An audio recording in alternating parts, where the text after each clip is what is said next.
CMR Shravanam sale up to 61% off.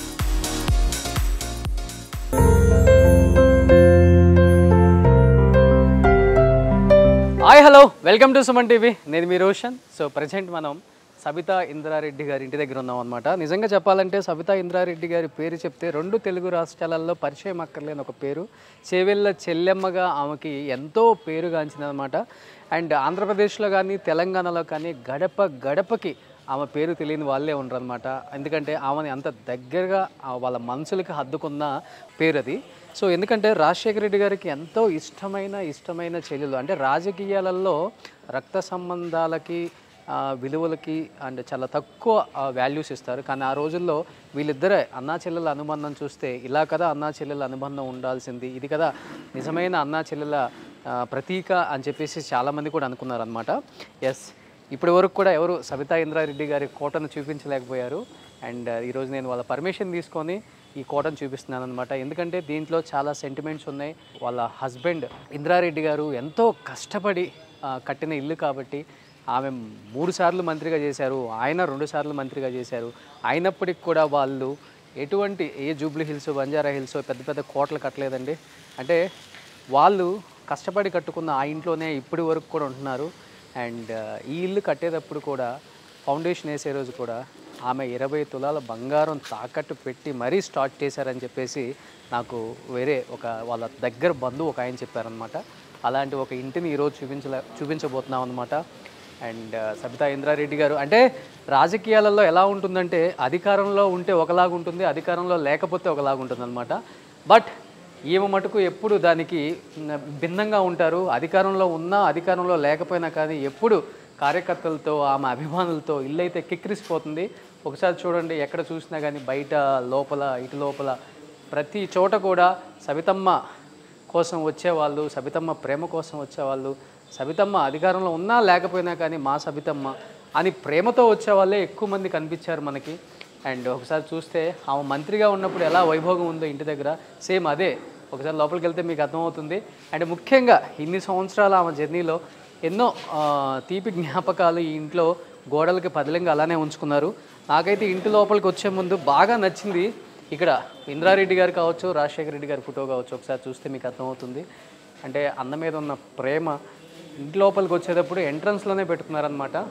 So Sabithamma అయితే అక్కడ బిజీగా ఉన్నారు. ఒకసారి కార్యకర్తలతో చాలా అరుదుగా చూస్తాం. అధికారంలో ఉన్నా లేకపోయినా ఎప్పుడు కూడా ప్రజలతో మమేకమై ప్రజల ప్రేమాభిమానాలు పొందారు కాబట్టి ఆమె ఈ స్థాయిలో ఉన్నారని చెప్పుకోవచ్చు అనమాట. ఒకసారి చూస్తే ఆమె జర్నీ కాంగ్రెస్ పార్టీలో ఎలా స్టార్ట్ అయింది అండ్ ఇప్పుడు తను ఉన్న పార్టీ కావచ్చు, ఏదైనా కావచ్చు, పార్టీలు ఏదైనా కానీ గెలుపు అనేది ఎప్పుడు కూడా ఆమెకి తథ్యమే అనమాట. బట్ ఇక్కడి నుంచి చూడండి, ఒకసారి అర్థమవుతుంది మీకు పూర్తిగా. సో ఇంద్రారెడ్డి గారు అండ్ ఇక్కడ రాజశేఖర రెడ్డి గారు అండ్ ఇక్కడ అంటే ప్రతిదీ కూడా ఇక్కడ రాఖీ కట్టేటప్పుడు రాజశేఖర రెడ్డి గారితో ఉందన్నమాట. చేవెళ్ళ చెల్లెమ్మ ఇక్కడ చూడమ్మా, చల్లంగా ఉండమ్మా, ఇవన్నీ కూడా అంటే తీపి జ్ఞాపకాలు చాలా తక్కువ. అంటే రాజశేఖర రెడ్డి గారు ఎలాంటి ప్రోగ్రామ్ స్టార్ట్ చేసినా కానీ చాలా సెంటిమెంట్గా ఫీల్ అవుతారు. అండ్ అక్కడి నుంచే స్టార్ట్ చేస్తారనమాట, చేవెళ్ళ నుంచే స్టార్ట్ చేస్తారు. చేవెళ్ళ చెల్లెమ్మ సబితా ఇంద్రారెడ్డి గారు అంటే అంత ప్రేమ ఆయనకి. బట్ చూడండి, రాజశేఖర రెడ్డి గారిని అండ్ వాళ్ళ హస్బెండ్ని, ఇటు పక్క అన్నని అటు పక్క భర్తని ఇద్దరిని కూడా హాల్లోకి రాగానే ఎంట్రన్స్లో ఇదే కనిపిస్తుంది మీకు. ఓకే, ఇవన్నీ చూడండి, ఆమెకు వచ్చిన కొన్ని మెమెంటోస్ కావచ్చు. ఇవన్నీ కూడా ఎన్నో పర్యాయాలు మంత్రిగా చేశారు భార్యాభర్తలు ఇద్దరూ కూడా. ఎప్పుడు ఇంటర్వ్యూకి వచ్చినా కానీ మా నాన్న ఎప్పుడు అడగలేదు ఎంత పెద్ద వాళ్ళ దగ్గరికి వెళ్ళినా కానీ. ఫస్ట్ టైం నేను ఇంటర్వ్యూకి వచ్చేటప్పుడు సబితా ఇంద్రారెడ్డి గారు అనగానే నాకు చాలా ఫేవరెట్ పొలిటీషియన్ అని చెప్పేసి అన్నారు అనమాట. నేను రాగానే అమ్మకి చెప్పగానే మాట్లాడదాం అన్నారు. అమ్మ, మా నాన్నగారు. నమస్తే అండి. నమస్తే నమస్తే, బాగున్నారా? అదే మీ గురించి గుర్తు చేస్తుంటే ఒకసారి మాట్లాడించు మన. అందుకని ఎందుకు అంత ఇష్టం మీకు సబితా ఇంద్రారెడ్డి గారు అంటే? ఫస్ట్ కాల్చి నాకు ఇస్తారా హోమ్ సేవ చేసేటప్పుడు నుంచి. Thank you thank you thank you. మరి మొన్న అసెంబ్లీలో గొడవ అయింది కదా, చూసిండ్రా? ఆ గొడవ అదే చూస్తున్నాను మా మీ గొడవ ఆయనకి ముఖ్యమంత్రి గారికి పడ్డది. ఏమంటో కరెక్ట్ మాట్లాడిండా మరి మొన్న ఆయన?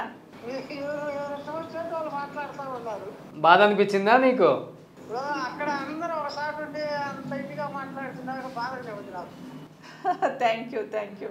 ఒకసారి సబితా ఇంద్రారెడ్డి గారి అండ్ ఇంద్రారెడ్డి గారి ప్రస్థానం తెలియాలి కాబట్టి ఫర్ ద ఫస్ట్ టైం ఇప్పటి వరకు ఎవరు కూడా చూపించలేదు ఏ మీడియా, బట్ వాళ్ళ ప్రస్థానం ఎలా స్టార్ట్ అయింది, తెలంగాణ ఉద్యమం కోసం కావచ్చు, ఉమ్మడి ఆంధ్రప్రదేశ్ కోసం వాళ్ళు పడ్డ కష్టం కావచ్చు, ఒకసారి ఇక్కడ చూస్తే అర్థమవుతుంది. అమ్మ మీ మాటల్లో చెప్తే బాగుంటుందమ్మా ప్లీజ్. మీరు మీ మాటల్లో ఒకసారి తెలియాలి. సో ఫస్ట్ పైన మా వారు ఫస్ట్ మంత్రిగా ప్రమాణ స్వీకారం. 31 yearsకి మంత్రి పదవి వచ్చింది. అవును, ఇక్కడ ఫస్ట్లో ఓకే లేబర్ మినిస్టర్గా, తర్వాత విద్యాశాఖ మంత్రి కూడా అప్పుడే చేశారు. తర్వాత హోమ్ మినిస్టర్గా చేశారు ఎన్టీ రామారావు గారి సెకండ్ గవర్నమెంట్లో. తర్వాత నేను ఫస్ట్ మంత్రిగా మైన్స్, తర్వాత రెండోసారి రాజశేఖర రెడ్డి గారి మంత్రివర్గంలో హోమ్ మినిస్టర్. భారతదేశంలోనే మొట్టమొదటి హోమ్ మినిస్టర్ సబితా ఇంద్రారెడ్డి గారు.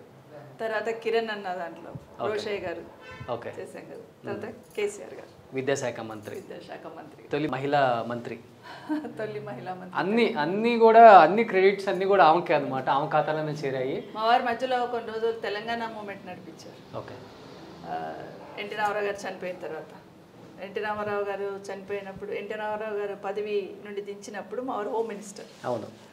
సో చంద్రబాబు నాయుడు గారితో వెళ్లకుండా ఎన్టీఆర్ గారితోనే ఉన్నారు. 8 నెలలే హోమ్ మినిస్టర్ చేశారు. పదవి నాకు అక్కర్లేదని చెప్పేసి ఎన్టీఆర్తోనే ఉన్నారు. తర్వాత ఎన్టీ రామారావు గారు చనిపోయిన తర్వాత తెలంగాణ, ఆ రోజు నిద్రపోతున్న తెలంగాణ వాదాన్ని తట్టి లేపారు మా వారు. అసలు తెలంగాణ అనే పదం మాట్లాడడానికి భయపడుతున్న సందర్భం అప్పుడు. అట్లాంటి టైంలో అలాంటి వాళ్ళందరినీ పిలిచేవాళ్ళు ఇంటికి. అమర్ సింగ్ గారు, జయశంకర్ గారు ఎన్నోసార్లు వచ్చారు. పెద్ద పెద్ద వాళ్ళందరూ వచ్చి తెలంగాణ కోసం మాట్లాడుతూ ఉండేవాళ్ళు. చెప్పాలంటే వంట చేసి వడ్డించిన అదృష్టం మీకు దక్కింది. మనం తమిళనాడులో అన్నా దొరై గురించి చెప్పుకుంటాం, ఆయనలాగా అనమాట ఈయన ఇక్కడ తెలంగాణలో. అంటే తక్కువ చిన్న వయసులోనే చనిపోయారు కాబట్టి ఇప్పుడున్న ఈ తరానికి తెలియకపోవచ్చు ఆయన గొప్పతనం, ఆయన ఏం చేశారో తెలంగాణకి. ఒకసారి చరిత్ర చూస్తే తెలుస్తుంది. ఇంద్రారెడ్డి గారు తెలంగాణకి, ఉమ్మడి ఆంధ్రప్రదేశ్కి ఆయన పడ్డ కష్టం ఏంటో కూడా ఒకసారి చరిత్రలు తిరగ రాసింది ఆయనే. ఒకసారి బ్యాక్కి వెళ్ళి చరిత్ర చూసినా కానీ వాళ్ళ ఫ్యామిలీ హిస్టరీ ఏంటో, వాళ్ళేంటో కూడా తెలుస్తుంది అనమాట. ప్రాణహిత చేవిల్ల సుజల స్రవంతి. నిజంగా బహుశా రాజశేఖర రెడ్డి గారు మీకు అంత గౌరవం, సుముచిత స్థానం ఇవ్వకపోతే ఈరోజు గడప గడపకు మీరు తెలిసిండే వాళ్ళు కాదేమో అనిపిస్తుంది మాకు. ఇప్పుడు చెప్పారుగా మీ ఫాదర్. అవును, చెవిలో చెల్లెమ్మనే తెలుసు. సో లోపల ఇంకొన్ని ఉన్నాయి, చూద్దాం. కొన్ని చోట్ల మెమెంటోస్ చూస్తే అర్థమైపోతుంది అదేదో తాత్కాలికంగా గోల్డ్గా పెట్టినట్టు. కానీ ఇక్కడ మీకు కొటేషన్స్తో ఇచ్చారు, అది పర్ఫెక్ట్గా మీకే యాప్ట్ అవుతాయి అమ్మ. మా సోదరులు ఇచ్చింది, జర్నలిస్టులు ఆషామాషికి ఎవరు చూడండి. ఆ కొటేషన్స్ కానీ, ఇక్కడ అన్నా చెల్లెల అనుబంధం, ఎన్నో జన్మల పుణ్యబలం కానీ, చెవిళ్ళ చెల్లెమ్మ గోదావరి నీళ్ళు తెస్తానమ్మ, అది ఇప్పుడు నిజం అవుతుంది. ఎందుకంటే హిమాయత్ సాగర్ లో మొత్తం ఎండిపోయి, గండిపేట హిమాయత్ సాగర్ మొత్తం ఎండిపోయి, మొత్తము మట్టి అంతా నిండిపోయి ఉంటే ఆ రోజు ఉపాధి హామీ పథకం అక్కడ ఇంప్లిమెంట్ చేశారు. అది హిమాయత్ సాగర్ లో చేసి అది తీసి ఆ బుట్ట నా పైన పెట్టారు. గోదావరి నీళ్లను హిమాయత్ సాగర్ గండిపేట నింపాలనేది ఆ రోజు రాజశేఖర రెడ్డి కల. దాని ప్లానింగ్ అంతా కేసీఆర్ గారు చేశారు. ఇప్పుడు ఏదైతే పైప్ లైన్ వేసి తీసుకొస్తాం, మూసిలోకి తీస్తాం నీళ్ళు అంటున్నారు కదా, అది ప్రాజెక్ట్. కాదు, ఇప్పుడు ఒకసారి ఎమ్మెల్యే అయిన వాళ్ళ ఇల్లు చూస్తుంటే కళ్ళు రెండు సరిపోవట్లేదు. అలాంటిది మీరు ఈ ఇంట్లో ఇన్ని సంవత్సరాల నుంచి మీరు ఆ వారసత్వాన్ని, ఈ ఇంటిని అలానే కొనసాగిస్తున్నారు. ఇంట్లో చాలా మెమరీస్ ఉంటాయి. అవును, ఇల్లు అని అంటాం తప్పిస్తే ఏ గోడ దగ్గర పోయి నిల్చున్న మెమరీస్ ఉంటాయి, ఏ తలుపు తట్టిన మెమరీస్ ఉంటాయి. ఆ మెమరీస్ ఇంకా ఎంత పెద్ద రాజభవనం కట్టుకున్నా దొరకదా. సో ఆ మెమరీస్ కోసమే ఇక్కడ ఉంటాను. అంటే ఇల్లు కడుతున్నప్పుడు మా వారు పడ్డ తపన అవన్నీ ఉంటాయి కాబట్టి. సో ఎక్కడ మాట్లాడుతున్నా ఇక్కడ మా వారు నిల్చునేవాడు, ఇక్కడ మా వారు కూర్చునేవాడు, ఇక్కడ కూర్చొని తినేవాళ్ళము. ఇవన్నీ మెమరీస్ అవి వేరే ఇంట్లో పోతే దొరకవు. పెద్ద భవనం కట్టుకోవచ్చు, అవును, కానీ ఆ జ్ఞాపకాలు అనేది, ఆ జ్ఞాపకాల దొంతరలోనే మేము బ్రతుకుతుంటాం కదా. నేను విన్నాను ఇల్లు కట్టేటప్పుడు డబ్బులు 20 తులాలు బంగారం పెట్టి సవితమ్మ ఆయనకు డబ్బులు ఇచ్చారు అని. ఇల్లు కట్టినప్పుడు కాదు, తెలంగాణ మూమెంట్ నడిపించినప్పుడు పాదయాత్రని అనౌన్స్ చేసిన తర్వాత ఇబ్బంది పడుతూ ఉన్నారు. అనౌన్స్ చేశారు పాదయాత్ర చేస్తానని, అందరితో కూర్చున్నారు, మాట్లాడున్నారు. ఇంకా 2 days అయితే స్టార్ట్ అవుతుంది, ఇబ్బంది పడుతున్నారు. ఆ టైంలో నేను ఆ పని చేశాను. ఆయన ఆశయం కన్నా ఎక్కువ ఏముంటుంది? అది శాశ్వతం కానీ ఇది శాశ్వతం కాదు కదా. గోల్డ్ ఏముంటుంది, ఎప్పుడైనా తీసుకోవచ్చు. అనుకున్న ఆశయాన్ని సాధించాలంటే అనుకున్నప్పుడే స్టెప్ వేయాలి, కానీ తర్వాత ఎప్పుడో వేస్తూ ఉంటే కాదు కదా. ఆయనకు ఒక కోరిక ఉండే తెలంగాణ గురించి తాపత్రయం ఉండేది, తెలంగాణ గురించి తపన పడాలని ఉండేది. సో ఆ రోజున అంటే పరిస్థితులు అనుకూలించకపోవచ్చు, కానీ ఆ తపన అయితే ఉండింది ఆయన. ఓకే, అంటే రాజకీయాలు ఉన్నంతకాలం ఇద్దరు మనుషుల్ని ఎప్పుడు కూడా గుర్తుపెట్టుకుంటారు తెలుగు ప్రజానీకం. ఒకటి ఎన్టీఆర్ గారు, ఒకటి రాజశేఖర రెడ్డి గారు. ఇది మా అన్న లాస్ట్ ఫోటో. నాకు ఇదే లాస్ట్ ఫోటోనా? హోమ్ మినిస్టర్గా చిలుకూరు వెళ్ళాను. చిలుకూరులో ఉన్నప్పుడు హోమ్ మినిస్టర్ డిపార్ట్మెంట్ ఆ రోజు ఈవినింగ్ ప్రమాణ స్వీకారం చేసినాం. డిపార్ట్మెంట్స్ మార్నింగ్ అలాట్ చేశారు. మార్నింగ్ చిలుకూరు టెంపుల్లో వెంకటేశ్వర స్వామి దగ్గర పూజ చేస్తున్నాను.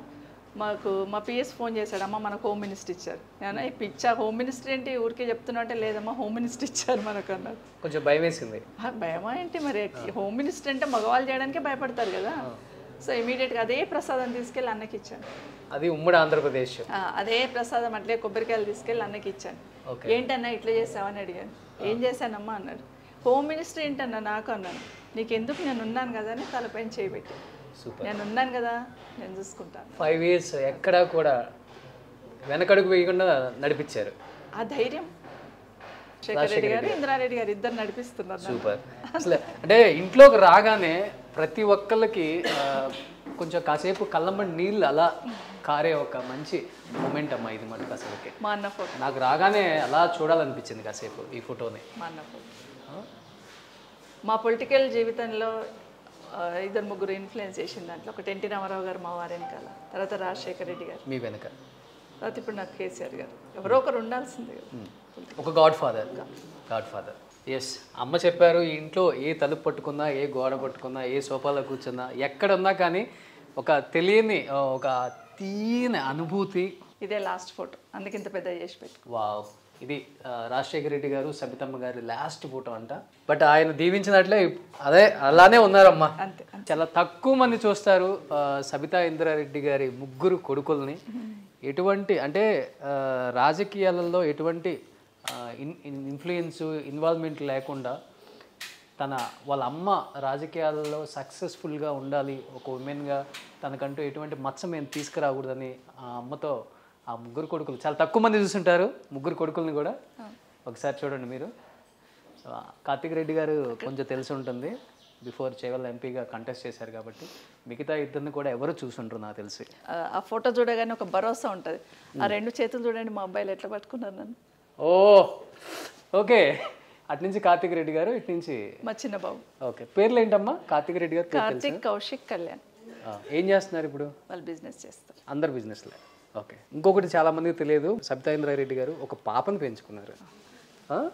మా మేనమామ కూతుర్ని. ఎవరికి తెలియదు కదా ఇది? తెలియదు. ఫస్ట్ అమ్మాయి పెళ్ళే చేశాను నేను. ఇక్కడ సిటీలోనే ఉంటుంది. ఓకే, ఆ అమ్మాయి 6 years ఉన్నప్పుడే నాతో వచ్చేసింది. ఇంకా నాతోనే ఉండిపోయింది అట్లాగే. మా వారి గొప్ప మనసు ఏంటంటే, జనరల్గా అమ్మాయి వచ్చేసిన తర్వాత పంపించేస్తుంటే అమ్మాయి వెళ్ళిపోవట్లేదు. అప్పుడు మా వారు అన్నారు, మనకు 3 అబ్బాయిలే కదా, ఆ అమ్మాయి ఒక అమ్మాయి అనుకుందాం, మన అమ్మాయి అనుకుందాం, ఇక్కడే ఉండి ఇక్కడే చదివించు ఓకే అని చెప్పారు. సో అందుకే ఆ అమ్మాయి కూడా నాతోనే. సో కూతురు లేని లోటు కూడా తీరిపోయింది హ్యాపీగా. మల్లారెడ్డి గారు పెద్ద అబ్బాయి వాళ్ళ కోడలు ఉంది కదా, కోడల వల్ల బావమరిది వైఫ్. ఆయన మీ వారి మీద ఇష్టంతోనే కదమ్మా ఇంద్రారెడ్డి కాలేజెస్ కూడా స్టార్ట్ చేసింది. మా మేనల్లుడు చేసి. అదే, ఈయన మీద ఇష్టంతోనే. నిజంగా చాలా మందికి తెలియని కొన్ని ఇప్పుడు మనం రివీల్ చేస్తున్నాం అనమాట. సో ఇది అంటే చూడండి, అప్పటికి ఇప్పటికి ఇల్లు అలానే ఉంది, అదే టీవీ. అంటే ఇది ఒక మెమరీ. చెప్పారు పెట్టుకోవచ్చు, పెద్ద టీవీ తెచ్చి పెట్టుకోవచ్చు. అవును, కానీ ఇది ఉండాలి అట్లా. ఓకే, సో అట్లే పెట్టుకున్నాను అన్నట్టు. దీంట్లోనే చూస్తారా మీరు? చూడను కానీ ఉండాలి, అది ఆయన తీసుకున్న టీవీ అట్లాగే ఉండాలని పెట్టేస్తాను అట్లా. ఓకే, ఇంకా వేరే టీవీలు ఉన్నా కూడా ఇది మార్చాను. ఇది ఇంద్రారెడ్డి గారు తెచ్చిందే. అందరు అంటుంటారు పెద్దది పెట్టొచ్చు కదా, మన లేదు ఇదే ఉండాలి అని చెప్తాను. ఇవే మెమరీస్. ఓకే, ఇంకేంటి ఇంద్రారెడ్డి గారు తెచ్చిన మెమరీస్? చాలా ఉంటాయి, చాలా ఉంటాయి. అందరు అడుగుతుంటారు ఇదేంటి ఇది పెట్టుకున్నారని, బట్ అది మెమరీ. ఓకే, ఇంద్రారెడ్డి గారికి ఇంట్లో ఇష్టమైన ప్లేస్ ఏంటమ్మా, ఫేవరెట్ స్పాట్? ఇగో ఇక్కడే కూర్చొని తెలంగాణ కోసం డిస్కస్ చేసేవాళ్ళు. ఇక్కడే చైర్స్ వేసుకొని, ఇవే సోఫాలు, అందుకే సోఫాలు కూడా మార్చాను. అప్పటి నుంచి ఉన్న సోఫాలే? అప్పటి నుండి ఉన్న సోఫాలే. సో వారు రాజస్థాన్ వెళ్ళినప్పుడు ఇవి పట్టుకొచ్చారు. సో ఇవి మామూలుగా అయితే కింద వేసేసే కార్పెట్స్ లాగా. సో నథింగ్ డూయింగ్, అసలు ఆయనకు షాపింగే తెలియదు. ఇవి తీసుకొచ్చారు జైపూర్ పోయినప్పుడు అని చెప్పేసి వాటిని ఫ్రేమ్ చేసి కట్టించి పెట్టేసి. ఇంట్లో ప్రతిదీ చిన్నవి కూడా చాలా జ్ఞాపకాలుగా ఉంచుకున్నారు సబితా ఇంద్రారెడ్డి గారు. ఎవరికైనా ఉంటున్నది, ఎవరికైనా మెమరీస్ ఉంటాయి.